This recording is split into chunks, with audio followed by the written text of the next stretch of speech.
تو رسول اسلام آئے، منتظر رہے۔ رسول اسلام کو پتا تھا کہ مولا کائنات کی ولادت ہو گئی، چاہتے تو چلے جاتے، ڈائریکٹ نہیں کہ بلکہ خانہ کعبہ کے پاس آئے اور انتظار کرتے رہے۔ خانہ کعبہ کے پاس آ کر انتظار کرنا رسول اسلام کو یہ بتا رہا ہے کہ ہم نے پہلے کا انتظار کیا ہے، تم آخری کا انتظار کرنا۔ ایک صلوات پڑھے محمد و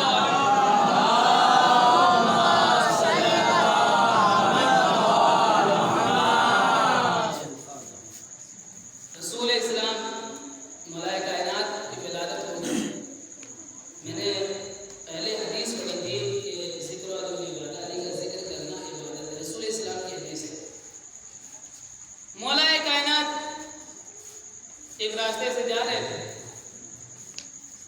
جناب پیغمبر ساتھ میں، جناب پیغمبر پیچھے پیچھے، مولا آگے آگے۔ کچھ دور چلے، جناب پیغمبر ٹھہر گئے، مولا نے پیچھے مڑ کے دیکھا، پیغمبر کیوں ٹھہر گئے ہو؟ پیغمبر نے کہا مولا کتنی پیاری آواز میں، کتنی لہر میں قرآن پاک کی تلاوت پھر مولا کے ساتھ پیغمبر چل دیے، مسجد پہنچے، نماز پڑھی، نماز پڑھنے کے بعد پھر مولا کے ساتھ جناب پیغمبر چلے، مولا کے ساتھ پھر آگے جناب پیغمبر وہیں پہ ٹھہر گئے، مولا کائنات آگے نکل گئے، پھر جناب پیغمبر بولے پیغمبر آؤ، کہا مولا کتنی بہترین آواز میں قرآن پاک کی تلاوت کر رہا ہے۔ ایک مرتبہ مولا کہتے پیغمبر سنو گے؟ کہا کیا مولا؟ کہا اس کی تلاوت اس کو فائدہ نہیں پہنچائے گی۔ ایک مرتبہ پیغمبر نے ہاتھوں کو جوڑ دیا، مولا وہ کیسے؟ کہ جب عالم عربہ میں پروردگار عالم نے اس سے سوال کیا کہ کیا تم مجھے اپنا خدا سمجھتا ہے، تو اس نے کہا تھا کہ ہاں میں اپنا خدا تمہیں مانتا ہوں، لیکن رسول کی رسالت اس نے گواہی دے دی تھی، لیکن جب میری ولایت کی باری آئی تو اس نے انکار کر دیا تھا۔ اب پتا چلا جو ولایت کا انکار کرے نہ اس کی نماز قبول ہے، نہ اس کا روزہ قبول ہے، نہ اس کا حج قبول ہے۔ یہ سوال پڑھے محمد و آل محمد۔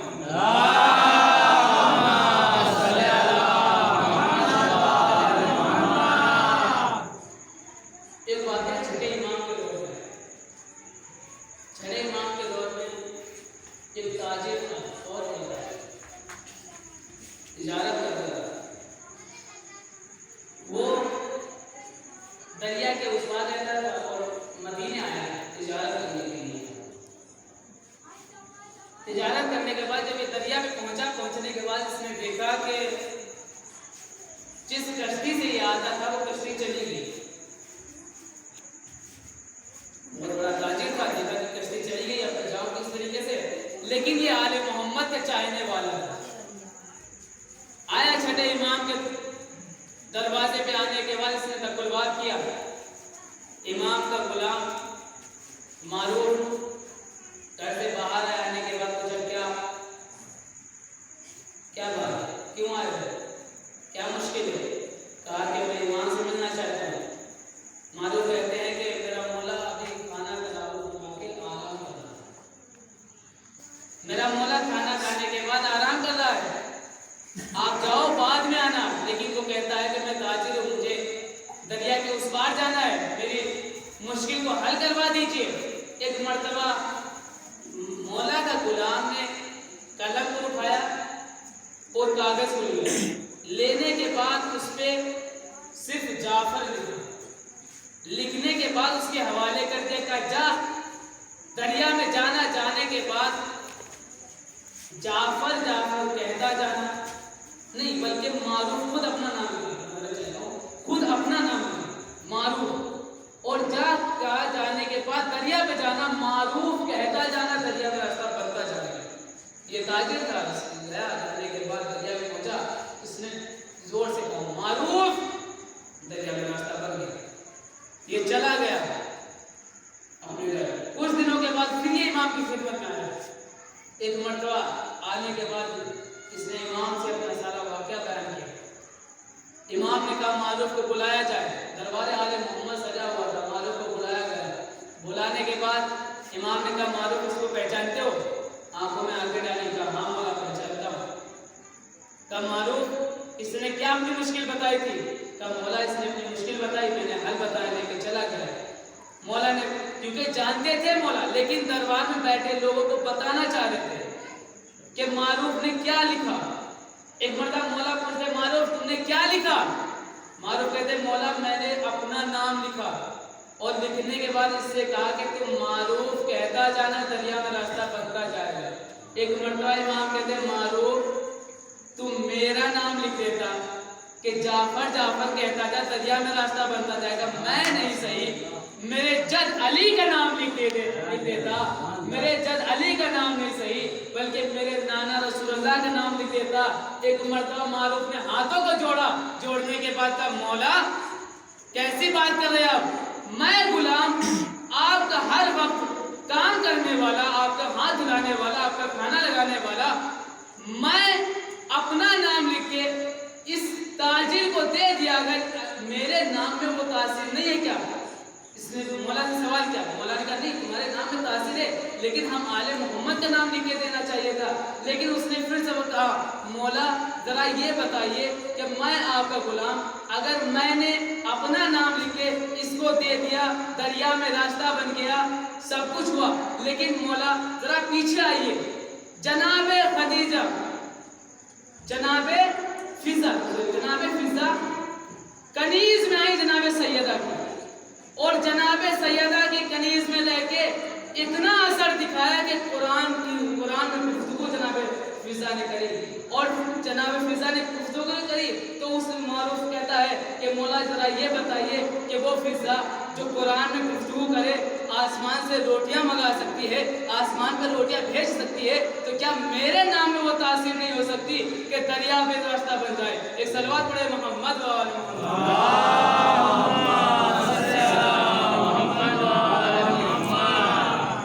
آل محمد کی عظمت کو پہچانا ہی نہیں لوگوں، اگر آل محمد کی عظمت کو پہچانتے تو امام حسن علیہ السلام کو لوگوں نے دربار میں بلایا، سوچا کہ ذلیل کر دیں گے، رسوا کر دیں گے امام کو، اور امام وہ ہوتا ہے جو آنے والے زمانے کی خبر رکھتا ہے۔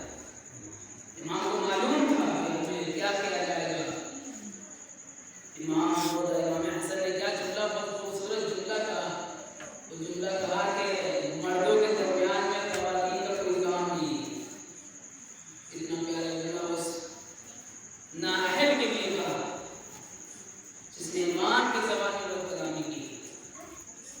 امام کی معرفت لوگوں نے نہیں پہچانا، یہ مولا کائنات خود فرماتے ہیں کہ میرے پاس جتنا علم تھا اتنا کسی نے لیا ہے، اور جتنا بڑا میں سخی تھا اتنا کسی نے مانگا، خود مولا کائنات فرماتے ہیں۔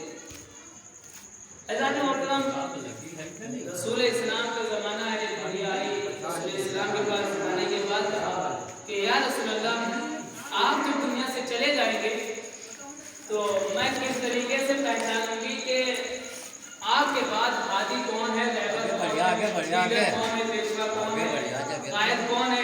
ایک مرتبہ رسول اسلام نے کچھ پتھروں کو اٹھایا، سنگریزوں کو اٹھایا، اٹھانے کے بعد اس بڑھیا کے ہاتھ میں رکھ دیا کہ جا جو کوئی بھی ہمارے بعد جانشینی کا، خلافت کا دعویٰ کرے اس کے ہاتھ میں یہ سنگریزے رکھ دینا، اگر کلمہ پڑھنے لگے تو سمجھ جانا کہ میرا جانشین ہے۔ رسول اسلام کا دور گزرا، گزرنے کے بعد لوگوں نے اپنے کو جانشین کہا، اپنے کو خلیفہ کہا، بڑھیا گئی، جانے کے بعد سنگریزوں کو لیا، اور جس نے کہا تھا کہ میں رسول کا جانشین ہوں، میں رسول کا جانشین ہوں، میں رسول کا خلیفہ ہوں، اس کے ہاتھ میں رکھ دیا، کہا کہ اگر تو رسول کا جانشین ہے، رسول کا خلیفہ ہے تو یہ سنگریزے لے، اگر یہ سنگریزے تیرے ہاتھ میں کلمہ پڑھنے لگے تو میں سمجھ جاؤں گا کہ تو رسول کا جانشین ہے، میں تجھ پہ ایمان لاؤں گی۔ ایک مرتبہ سنگریزے لی، اب سنگریزے تو لے لی لیکن کلمہ نہیں پڑھا، وہ بڑھیا پھر چلی آئی، کسی نے آل محمد کے در بتایا، یہ بڑھیا گئی مولا کائنات کے پاس، سب کلمہ پڑھنے لگی، یہاں تک کہ چوتھے امام کا دور آیا۔ جب یہ چوتھے امام کے دور میں آئی، آنے کے بعد اس کو کسی نے بتایا کہ ایک عابد ہے، ایک عبادت گزار ہے، ایک سجاد ہے، سجدوں کی زینت ہے، ایک مسجد میں عبادت کر رہا ہے، جا ان کنکریوں کو لے کے، ان سنگریزوں کو لے کے اس کے پاس جا، اگر کلمہ پڑھنے لگے تو سمجھ جانا کہ وہ جانشین رسول ہے۔ چوتھے امام کے پاس آئی، کیا دیکھتی کہ امام نماز پڑھ رہے ہیں، امام نماز پڑھ رہے ہیں، ابھی امام نماز پڑھ رہی ہے، کھڑی رہی۔ جب نماز ختم ہو گئی، امام نے ایک مرتبہ پیچھے مڑ کے کہا